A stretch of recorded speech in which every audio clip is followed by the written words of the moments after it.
नमस्कार दोस्तों, माँ की परब्रह्मा के यूट्यूब चैनल में आपका स्वागत है। किसी भी मंत्र को सिद्ध कैसे किया जाता है, इसके बारे में इस वीडियो में जानते हैं।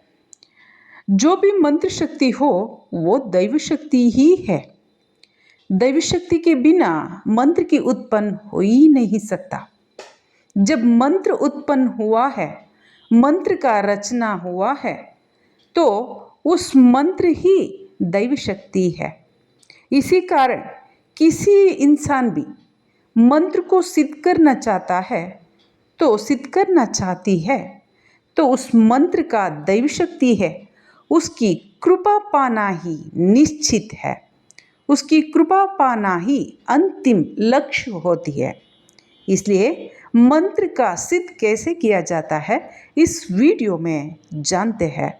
अगर आपको ये वीडियो अच्छी लगती है तो लाइक कीजिए, शेयर कीजिए, कमेंट कीजिए, चैनल को सब्सक्राइब भी कीजिए और ऑल जैसे बटन है उसे क्लिक कीजिए। जब भी वीडियो अपलोड होगी नोटिफिकेशन जल्दी ही मिलेगी, आप नए नए वीडियो देख सकते हैं। अगर आपकी कोई समस्या है 6364205078 इस नंबर पर कॉल करके कंसल्टेशन लेके आप बात कर सकते हैं। अगर किसी भी समस्या है जो दिखता नहीं, उन समस्या की हल के लिए दुनी मिलती है, उसके साथ लक्ष्मी कृपा प्राप्ति दुनी मिलती है, नेगेटिविटी रिमूवल दुनी मिलती है। उसके साथ साथ दो तरह का ऑयल भी मिलता है, एक शरीर के लिए, एक सर के लिए। औषधि से युक्त है। जिसे कोई चाहिए वो इसी नंबर पर कॉल करके ऑर्डर कर सकते हैं। अब वीडियो पर आते हैं। मंत्र को सिद्ध करने का तरीका क्या होता है। देखिए, किसी भी मंत्र को आप चुनना ही एक सवाल है, क्योंकि जो भी इंसान किसी देवता का पूजा करता है उसका संबंध पिछले जन्म से होता है, या उस फैमिली जो होती है उस फैमिली से रिलेटेड देवता होते हैं। इसी कारण लंबी समय तक जिस किसी देवता का पूजा आराधना करते हैं उससे जुड़ी संबंध जीव से और भगवान से हो जाती है। जब इंसान को इष्ट देवता के साथ रहना या जीने में उनका आशीर्वाद लेके कार्य करना सही है। ऐसे हालात में अगर किसी भी मंत्र का चुनते हैं सिद्धि करने के लिए, तो वो इष्ट देव का या पूर्व जन्म से संबंधित दैव शक्ति का होना ही जरूरी है। जब आप एक मंत्र को चुनते हैं जो आपकी इष्ट देवता का है, तो वो सिद्ध होने में ज़्यादा समय नहीं लेता, पर इसमें परेशानी जैसी कोई हालत नहीं होती, पर भगवान की परीक्षा अवश्य होती है। जब भी सोने को जेवर बनने में बहुत सी कठिनाई सहना पड़ता है, सोने को जेवर बनने में बहुत सी कठिनाई से गुजरना पड़ता है। वैसे ही किसी भी भक्त को उस मंत्र की शक्ति पाने के लिए, यानी उस दैव शक्ति का कृपा पाने के लिए परीक्षाओं से गुजरना पड़ता है।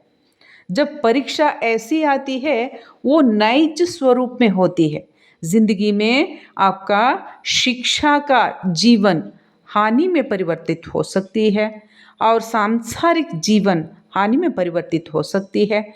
आपका कोई भी कार्य, यानी जॉब हो, बिजनेस हो, अन्य कार्य हो, कला, क्रीड़ा, अन्य संबंध में आप कार्य करते हो, वो भी नैज रूप से बाधित होते हैं।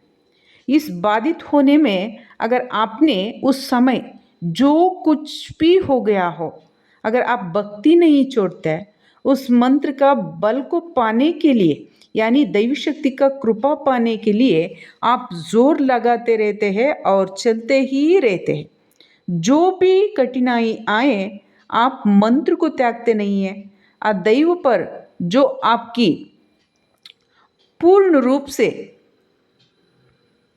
भरोसा होती है, उसमें कोई कमी नहीं होती, उसमें कोई दिक्कत नहीं आती। अगर ऐसे ही चलते हैं, ज़िंदगी में कुछ भी हो, कुछ भी घटा हो, कुछ भी आपसे छीना गया हो, कुछ भी आपसे दूर हो चुका हो, आप अगर भक्ति नहीं छोड़ते हैं, आप भगवान पर रखे भरोसा को आप नहीं छोड़ते हैं, तो उस समय आपकी परीक्षा पूर्ण हो जाती है।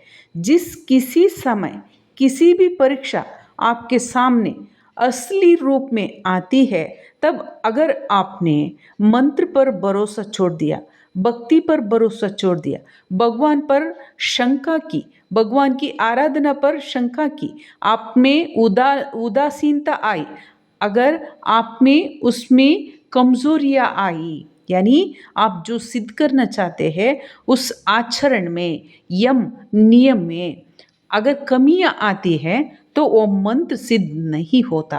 अगर आप किसी भी परिस्थिति में मंत्र का बल नहीं छोड़ते, मंत्र का उपासन नहीं छोड़ते, भगवान की आराधना नहीं छोड़ते, आप भगवान पर रखे भरोसों को टूटने नहीं देते, ऐसे अगर आप धीरे धीरे ही सही किसी भी समय किसी भी कठिनाई में अगर आप चलते ही रहते हैं, तो एक दिन भगवान की कृपा आपको प्राप्त हो जाती है।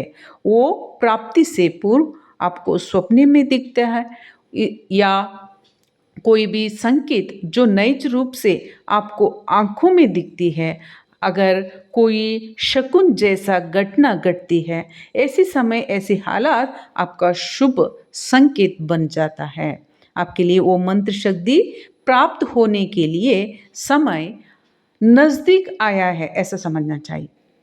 कोई भी मंत्र अगर सिद्ध होता है, तो समझिए आपका शारीरिक बदलाव होती है, आपकी मानसिक बदलाव होती है, आपकी बुद्धि में बदलाव होती है, आपकी समझने का, दुनिया को देखने का तरीका, जीव जंतु को देखने का तरीका, इंसानों को देखने का तरीका बदल जाती है।